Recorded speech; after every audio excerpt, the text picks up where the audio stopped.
bienvenue à tous. Souvenez-vous, en juillet dernier, lors des inondations, l'eau et la boue ont complètement submergé la liaison E25, E40 ou A602 située en rive droite de la Meuse. Les dégâts ont été considérables, notamment au niveau des locaux techniques, mais aussi des très nombreux équipements. Il faut dire que la liaison est un véritable bijou technologique.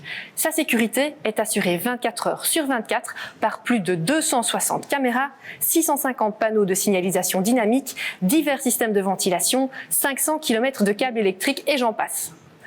Au lendemain des inondations, les équipements impactés ont été remplacés, réparés de manière partielle et souvent provisoire afin de libérer au plus vite 100% de la capacité de la liaison avec des conditions de sécurité minimales. Pour continuer à circuler sur cet axe, ces équipements doivent être réhabilités durablement et complètement. De nombreuses interventions nécessitent plusieurs semaines d'affilée de travaux. Il est donc impossible de les réaliser uniquement de nuit, impossible de les réaliser en maintenant même partiellement le trafic. Les interventions les plus lourdes en termes de mobilité ont donc été programmées et coordonnées pendant la période la moins impactante pour les usagers, c'est-à-dire pendant ces congés d'été.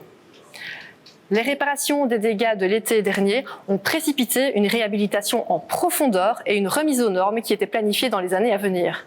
Et oui, la liaison fête tout de même ses 22 ans. Nous ferons donc ici d'une pierre deux coups. Concrètement, du 4 juillet au 23 août prochain, toute une partie de la liaison sera fermée à la circulation. Cette fermeture concernera les deux sens et s'étendra de l'échangeur 37 Val-Benoît à l'échangeur 38 Grosse-Batte. Il sera toujours possible pour la circulation locale d'emprunter le tunnel de Cointe situé en rive gauche. Par contre, le trafic de transit devra emprunter une déviation via les autoroutes E42 A15 et E411 A4 via l'échangeur de Dossou à Namur. Pour alléger la mobilité dans la cité ardente, tous les poids lourds de plus de 7,5 tonnes affectés au transport de marchandises seront interdits dans l'agglomération liégeoise.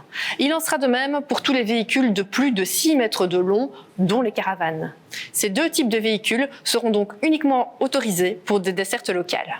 Pour découvrir plus en détail ces travaux, leurs modalités ou encore les mesures de mobilité qui les accompagnent, nous vous invitons à surfer sur sofico.org ou à rejoindre notre page Facebook. Nous vous remercions de votre patience et vous fixons rendez-vous au mois d'août pour un bilan de ces travaux. À bientôt.